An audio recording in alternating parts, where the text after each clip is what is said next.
प्यारे बच्चों, सभी को टीचर्स डे की बहुत बहुत शुभकामनाएं। ये जानते ही होंगे आप लोग, अभी नया हूँ लेकिन फिर भी इतना तो पहचान बना ही लिया मैंने। ठीक है। ठीक है। तो मैं सारी चीज़ें ऑलमोस्ट जो मेरे सीनियर टीचर्स हैं, कलीग हैं, सभी चीज़ें आपको बता दी हैं। बस मैं दो चीज़ बताऊंगा, लाइफ में पकड़ के चलना, सिलेक्शन पक्का है। अब ये मत बोलना सर आपका क्यों नहीं हुआ, ये बोलते हैं स्टूडेंट्स। मैंने एक 90% और 10% का जो रेशो बताया था वो हमेशा काम करता है। तो मैं यही कहूँगा कि दो चीज़ें लेके चलिए। कुछ दिन पहले मैंने क्लास भी ली थी मोटिवेशन की। तो मोटिवेशन होना चाहिए, और मोटिवेशन और कंसिस्टेंसी, मुझे ऐसा लगता है ये दो की पॉइंट हैं। कोई भी स्टूडेंट अगर इनको पकड़े रखता है तो सिलेक्शन पक्का है। सर टाइम कितना लगता है? मेरा ऐसा मानना है मैक्सिमम 2 ईयर कोई भी एग्ज़ाम दुनिया का निकाला जा सकता है। कोई भी एग्ज़ाम, सिविल जज, पीपी, एपी, इवन आईएएस की मैं बात करता हूँ, मैक्सिमम कंटिन्यूसली अगर आप 2 ईयर पढ़ाई करते हैं। बट पढ़ाई करना और कंसिस्टेंसी पढ़ाई करना ये दोनों अलग चीज़ें हैं। कंसिस्टेंसी और सेल्फ मोटिवेशन जब होगा ना, तो ये दोनों चीज़ें वैसे इंटरकनेक्टेड हैं, क्योंकि यदि आप सेल्फ मोटिवेटेड हैं तो कंसिस्टेंसी ऑटोमेटिक आएगी।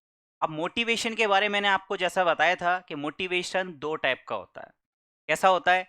एक मोटिवेशन तो ये होता है कि हम गए बाहुबली मूवी देखने, 3 घंटे की मूवी देखने के बाद हर स्टूडेंट अपने आप को प्रभास फील करता है, मतलब बाहुबली फील करता है। बाहर निकलते ही उसको ऐसा लगेगा कि मैं दुनिया की कोई भी जंग जीत सकता हूँ। लेकिन घर पे जैसे ही जाके मम्मी ने थैला पकड़ाया ना, जाओ सब्जी ले आओ, बाहुबली कहाँ गया? वहीं छूट गया। तो क्या करना है? ये मोटिवेशन कैसा था? ये एक्सटर्नल मोटिवेशन था, ये तात्कालिक मोटिवेशन था। मोटिवेशन कैसा होना चाहिए? इंटरनल होना चाहिए, अंदर से आना चाहिए। अंदर से मोटिवेशन आएगा कैसे? जब भी आप लो मोटिवेट फील करें ना, जब भी आपको ऐसा लगे कि आज तो अच्छी पढ़ाई हुई लेकिन कल नेक्स्ट डे उतनी कंसिस्टेंसी में नहीं बना पाया, कल मैं 8 घंटे पढ़ा तो आज 2 घंटे में ही मैं एकदम फेड ऑफ हो गया, नहीं कर पा रहा, तब आपके सामने एक प्रश्न आना चाहिए, WHY, क्वेश्चन मार्क। क्या वाई और क्यों?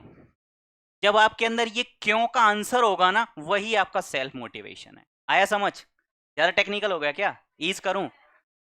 वाई जब आएगा ना, सेल्फ मोटिवेशन तब आएगा जब आपको ये पता हो मुझे क्यों करना है, मुझे किसके लिए करना है। जब ये आएगा ना समय समय पे, जब भी लो फील करो ना, वाई को सामने लेके आओ, मुझे क्यों करना है।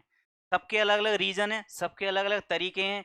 किसी को अपने माता पिता का नाम रोशन करना है, किसी को सोसाइटी में बगल वाले अंकल ने टोंट मार दिया था, हमारा लड़का जज बन गया, तुम कुछ कर ही नहीं पाए जीवन में, इसीलिए करना है क्योंकि अंकल को दिखाना है। और किसी को पैसे के लिए भी करना है। अगर कोई सिर्फ ये कहे, सर जैसे इंटरव्यू में कई बार क्या होता है, पूछा जाता है जज क्यों बनना चाहते हैं, एक रटा रटाए आंसर दे देते हैं स्टूडेंट, सर समाज सेवा करना चाहता हूँ। तुरंत क्रॉस क्वेश्चन आता है कि समाज सेवा करने के तो बहुत सारे तरीके हैं, वृद्धाश्रम में जाके सेवा करो, जज बन के ही क्यों करनी है समाज सेवा? तो फ्रेंकली स्पीकिंग कि भाई पैसा भी एक तत्व हो सकता है, वो भी एक कारण है। एक अच्छी सैलरी, हैंडसम सैलरी मिलती है आपको जुडिशरी में, तो ये भी हो सकता है। देखिए सबका अलग अलग रीजन होगा, लेकिन सबके रीजन के आगे वाई में आंसर मिल जाएगा आपको। तो जब भी लो फील करें, ये वाई अपने सामने लाएं, उसका जो आंसर है वो आपको सेल्फ मोटिवेटेड करेगा, और वो आपको कंसिस्टेंसी बनाए रखने के लिए आपके अंदर जागरूक करेगा। ये दो चीजें बनाए रखते हैं, मैक्सिमम 2 ईयर में आपका सिलेक्शन हो सकता है। लेकिन ये मैं आपको बता दे रहा हूँ, कभी भी साहब ये मत सोचना कि सर 5-6 घंटे की मैंने क्लास ले ली है, अब इट्स ओके। उतनी ही टाइम आपको कम से कम घर पे देना ही पड़ेगा, उतना ही टाइम घर पे देना पड़ेगा। तब ऐसा नहीं, स्टूडेंट क्या करते हैं, सर 5 घंटे पढ़ तो लिए, घर पे जाके बैग फेंका और फ्रेंड्स के साथ घूमने निकल गए। ये सारी चीजें करोगे तो नहीं हो पाएगा। कंसिस्टेंसी देनी पड़ेगी, और पढ़ाई आपको जितना समय यहाँ दे रहे हैं एटलीस्ट उतना ही, उससे ज्यादा दें तो बहुत अच्छी बात है, एटलीस्ट उतना ही आपको घर पर देना पड़ेगा। बस यही दो की पॉइंट मेरी तरफ से थे, और बाकी ऑल द वेरी बेस्ट। आप सभी लोग शीघ्र से शीघ्र, जल्दी से जल्दी सफल हो, यही मेरी कामना है। धन्यवाद।